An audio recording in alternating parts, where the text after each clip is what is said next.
अस्सलामु अलैकुम वरहमतुल्लाहि वबरकातुहू औज़ु बिल्लाहि मिनश शैतानिर रजीम बिस्मिल्लाहिर रहमानिर रहीम। आज मेरी जो वीडियो है वो खुसूसन उन औरतों के लिए है जो घर में डोमेस्टिक डॉक्टर बनती हैं। अक्सर बेचारी को पता नहीं होता, लेकिन सुनी सुनाई बात पे अमल करती हैं और वो वही मेडिसिन इस्तेमाल करना शुरू कर देती हैं। आज मैं बताऊंगा कि कितने नुकसान होते हैं इनको, और उससे आपको ज़िंदगी भर की अब नॉर्मलिटी बच्चों में मिलती है, माजूरी डिसेबिलिटी हो जाती है।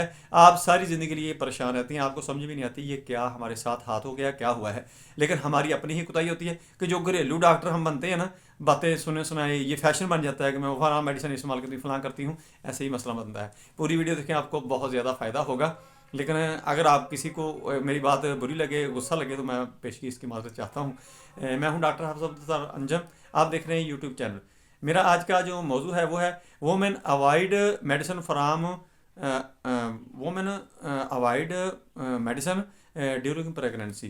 प्रेगनेंसी के दौरान औरतें जब हामला होती हैं तो उस दौरान आपने मेडिसिन से बहुत ज़्यादा परहेज़ करनी है, आपका बहुत ज़्यादा फ़ायदा है। इसके नुकसानात क्या होते हैं? इसके नुकसानात ये होते हैं कि जो आपके प्रेगनेंसी है, आपके पेट के अंदर बच्चा पल रहा है, उसको बहुत ज़्यादा नुकसान होता है। उसके अंदर मुख्तलिफ़ किस्म के फॉल्ट आ सकते हैं, नुक़्स आ सकते हैं, जिसकी वजह से बच्चे के अज़ा जो होते हैं, आर्गन जो होते हैं, वो पूरा वर्क नहीं करते, पूरे डेवलप नहीं होते, जिसकी वजह से उनके अंदर अब नॉर्मलिटी आ जाती है, या तो वो ड्यूरिंग डिलीवरी ही वो उनकी डेथ हो जाती है। अगर वो सर्वाइव करते भी हैं, बेहतर भी लगते हैं, तो कुछ देर के बाद उनके अंदर बहुत सारी बीमारियां पैदा होनी शुरू हो जाती हैं, या फर्स्ट स्टेज में ही उनकी भी डेथ हो जाती है, क्योंकि वो सर्वाइव नहीं कर सकते। या बाज़ दफ़ा ये होता है कि बच्चे के अंदर कोई अब नॉर्मलिटी आ जाती है, डिसेबिलिटी आ जाती है, जिसकी वजह से आपके लिए भी परेशानी आती है, उस बच्चे के लिए क्या है, आपकी सिर्फ थोड़ी सी कोताही से ये मसला बनता है। आप ऐसा करें कि परहेज़ करें मेडिसिन से, मेडिसिन कोई ना लें। हाँ, विटामिन वगैरह, मिनरल वगैरह वो आपकी ज़रूरत है, आपकी बॉडी की रिक्वायरमेंट है, क्योंकि वो हमारी बॉडी का हिस्सा है। अपनी खुराक को बेहतर करें। खुराक जो है वो आपने इस्तेमाल करनी है, रिच फूड लेनी है, रिच डाइट लेनी है, जिससे आपको कैलोरीज वगैरह पूरी मिले, आपकी जो जिस्म की बॉडी की रिक्वायरमेंट है वो पूरी हो। और इसके साथ साथ आप ये कर लें कि 1 चम्मच जो है जैतून का तेल, ओलिव ऑयल, वो आप इस्तेमाल किया करें डेली। आपके लिए ये बहुत ही फ़ायदेमंद है, इसमें बहुत ज़्यादा बेनिफिट्स हैं। और इसका अल्लाह की ज़ात ने कुरान पाक के अंदर भी जिक्र किया है, इसकी बरक़ात ही बहुत हैं। बस आपने 1 चम्मच उसका डेली लिया करना है।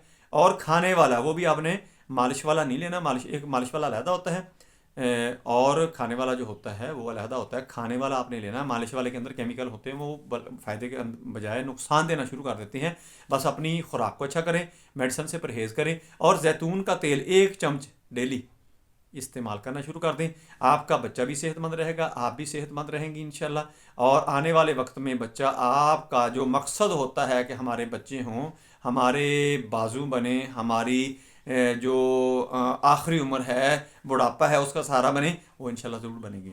अगर आप कोताही करेंगी, आप फैशन में पड़ेंगी, घरेलू डॉक्टर बनेंगी, तो आपको बहुत ज़्यादा नुकसान होगा। बच्चे का कोई जो आर्गन होगा वो पूरा डेवलप नहीं हो सकेगा, कोई इसके अंदर कोई कमी कोताही रहेगी, तो आप बजाय वो आपको संभाले, आपको संभालना पड़ेगा, आपके लिए परेशानी बनेगी। आप डॉक्टरों के क्लिनिकों के ऊपर भी आप धक्के खाएंगी, हॉस्पिटलों के अंदर भी आप धक्के खाएंगी, और इसके साथ साथ पैसे भी ज़ाया करेंगे, परेशानी फजूल की उठाएंगे। अगर थोड़ी सी एहतियात, ये मेडिसन ही आप बंद कर लें, जो आप खुद अपनी डॉक्टरी करते हैं, सेल्फ मेडिटेशन जो करते हैं, ना करें। और कोई जो ज़रूरत की चीज़ें हैं, रिच डाइट है, वो लें, वो आपकी ज़रूरत है। जैतून का तेल है, रोज़ाना 1 चमची इस्तेमाल कर लें, ये बहुत से फ़ायदे हैं इसके अंदर।